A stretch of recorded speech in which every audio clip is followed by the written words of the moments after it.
99 news అనుక్షణం ప్రజల కోసం. నమస్కారం. 99 న్యూస్ కి స్వాగతం.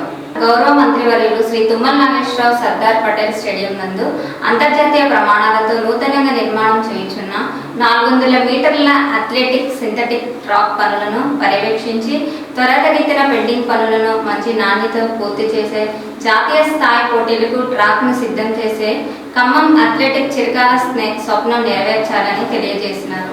ఈ కార్యక్రమంలో నగర్ మేయర్ శ్రీమతి పునుకుల నీరజ, ఖమ్మం మున్సిపల్ అధికారులు మరియు జిల్లా యువజన మరియు క్రీడల అధికారి శ్రీ తుంగూరు సునీల్ రెడ్డి పాల్గొన్నారు.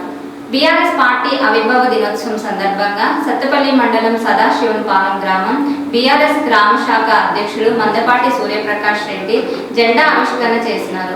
ఈ కార్యక్రమంలో బీఆర్ఎస్ సీనియర్ నాయకులు తుంగూరు దామోదర్ రెడ్డి, బీఆర్ఎస్ సీనియర్ నాయకులు శ్రీ కాలనీ వెంకటేశ్వరరావు, తుంబాక చందు తదితరులు పాల్గొన్నారు. శ్రీ సత్యసాయి జిల్లా తలుపుల మండలం మైరాడ గ్రామానికి చెందిన కుల్లాయప్ప కుమారుడు అనిల్ కుమార్ వివాహ కార్యక్రమంలో పాల్గొని నూతన వధూవరులను ఆస్వాదించిన వైసీపీ రాష్ట్ర కార్యదర్శి పూల శ్రీనివాసరెడ్డి. ఈ కార్యక్రమంలో ప్రజాప్రతినిధులు, వైసీపీ నాయకులు, కార్యకర్తలు పాల్గొన్నారు. డాక్టర్ బిఆర్ అంబేద్కర్ కోనసీమ జిల్లా అమలాపురం నియోజకవర్గ మాజీ శాసనసభ్యులు శ్రీ కూడుపూడి చిట్టబ్బాయి 5వ వర్ధంతి సందర్భంగా హైస్కూల్లో సెంటర్లో ఉన్న ఆయన విగ్రహానికి పూలమాలలు వేసి ఘనంగా నివాళులు అర్పించిన అమలాపురం మాజీ పార్లమెంట్ సభ్యులు శ్రీమతి చింతా అనురాధ. ఈ కార్యక్రమంలో ఎమ్మెల్సీలు బొమ్మి ఇజ్రాయేలు, కూడుపూడి సూర్యనారాయణరావు, అమలాపురం అసెంబ్లీ కోఆర్డినేటర్ పినిపే శ్రీకాంత్, నాయకులు, కార్యకర్తలు తదితరులు పాల్గొన్నారు. ఖమ్మం జిల్లా పెంబల్లి మండలం గంగాదేవిపాడు గ్రామానికి చెందిన కాకా రామారావు కుమారుడు కాకా సాదిక్ వివాహ వేడుకకు హాజరై ఆశీర్వదించిన బీఆర్ఎస్ రాష్ట్ర నాయకులు, మాజీ ఎమ్మెల్యే సండ్ర వెంకట వీరయ్య. వీరితో పాటు గంగాదేవిపాడు టీం బీఆర్ఎస్ నాయకులు, కార్యకర్తలు తదితరులు పాల్గొన్నారు.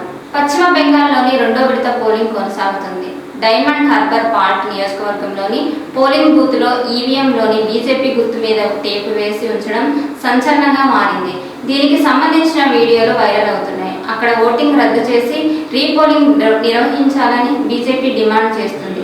దీనిపై ఈసీ అప్రమత్తమై ధృవీకరించుకోవాలని అధికారులను ఆదేశించింది.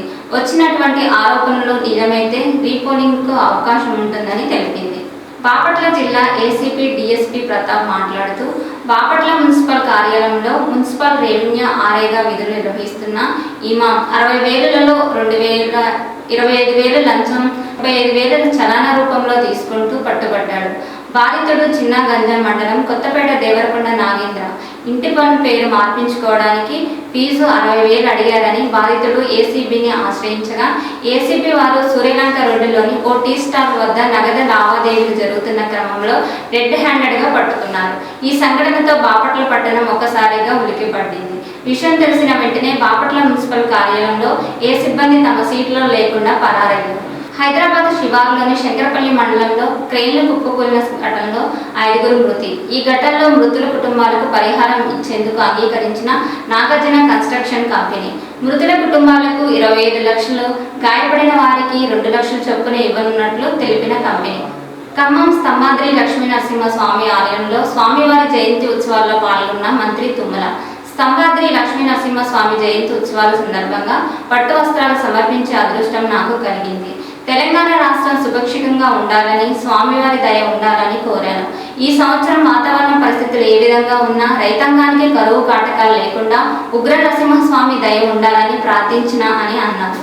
కరీంనగర్ జిల్లా కొత్తపల్లి మండలం చింతకుంట గాంధీనగర్ ప్రాంతంలో భార్య రూప, పిల్లలు దక్షత, షెహారికలతో కలిసి అద్దె ఇంట్లో ఉంటూ ఆటో నడుపుతో జీవనం సాగిస్తున్న గాండ్ల శ్రీకాంత్ అనే వ్యక్తి ఆటో వల్ల ఉపాధి సరిగా లేక ఆర్థిక ఇబ్బందులతో ఆత్మహత్య చేసుకున్న శ్రీకాంత్ అంత్యక్రియల అనంతరం ఇంటికి వచ్చిన కుటుంబాన్ని లోపలికి రానివ్వకుండా 10వ రోజు అయ్యాకే రావాలని గేటు మూసివేసిన అద్దె ఇంటి యజమాని. దీంతో ఎటు వెళ్లాలో తెలియక పిల్లలతో కలిసి శ్మశాన వాటికలోనే తలదాంచుకుంటున్న కుటుంబ సభ్యులు. కియోంజర్ జిల్లా డియానాల్ గ్రామానికి చెందిన జీతు ముండా అనే వ్యక్తి తన సోదరి కాక్రా ముండాలో అకౌంట్లో ఉన్న 19,300 డ్రా చేసుకునేందుకు పడిరాని పాటలు పడ్డాడు. కాక్రా ముండా 2 నెలల క్రితమే మరణించింది. ఆమె భర్త ఏకైక సంతానం అంతకు ముందే మరణించడంతో జీతు ఒక్కడే ఆమెకు మిగిలి ఉన్న ఏకైక బంధువు. తన సహోదరి అంత్యక్రియలు ఇతర ఖర్చుల కోసం ఆ డబ్బు అవసరం అవడంతో అతను ఒడిశా గ్రామీణ బ్యాంకుని ఆశ్రయించాడు. అయితే బ్యాంక్ మేనేజర్ నిబంధనల పేరుతో డబ్బు ఇవ్వడానికి నిరాకరించారు. ఖాతాదారు స్వయంగా రావాలని లేదా వారసుడిగా ధృవీకరించే చట్టపరమైన పత్రాలు సమర్పించాలని కరాఖండిగా చెప్పారు. చదువుకొని గిరిజనుడైన జీతు వద్ద మరణ ధృవీకరణ పత్రం కానీ వారసత్వ పత్రాలు కానీ లేవు. ఆ క్లిష్టమైన ప్రక్రియ అర్థం కాక నిస్సహాయ స్థితిలో వెనుతీగని జీతు ఒక సంచలన నిర్ణయం తీసుకున్నాడు. శ్మశానానికి వెళ్లి తన సోదరి అస్థిపంజరాన్ని తవ్వి తీసి దానిని ఒక గుడ్డలో చుట్టి భుజాన్ని వేసుకొని మండు టెండలో 3 కిలోమీటర్ల నడిచి బ్యాంకుకు చేరుకున్నాడు. బ్యాంకు వద్ద ఈ దృశ్యాన్ని చూసిన స్థానికులు నివ్వెరపోయారు. నిబంధనల కంటే మానవత్వం ముఖ్యం కాదా అని బ్యాంకు అధికారులపై ఆగ్రహం వ్యక్తం చేశారు. కనీసం సర్పంచ్ ద్వారా ధృవీకరించుకోవడమో లేదా క్షేత్రస్థాయి పరిశీలన చేయడమో చేయకుండా ఒక పేదవాడిని ఇలా ఇబ్బంది పెట్టడంపై నిరసన వ్యక్తమవుతుంది. సమాచారం అందుకున్న పోలీసులు అక్కడికి చేరుకొని జీతును ఓదార్చారు. ఈ విషయాన్ని మానవత దృక్పథంతో పరిష్కరిస్తున్నామని బ్యాంకు నుండి వివరణ కోరుతామని పోలీసులు హామీ ఇచ్చారు.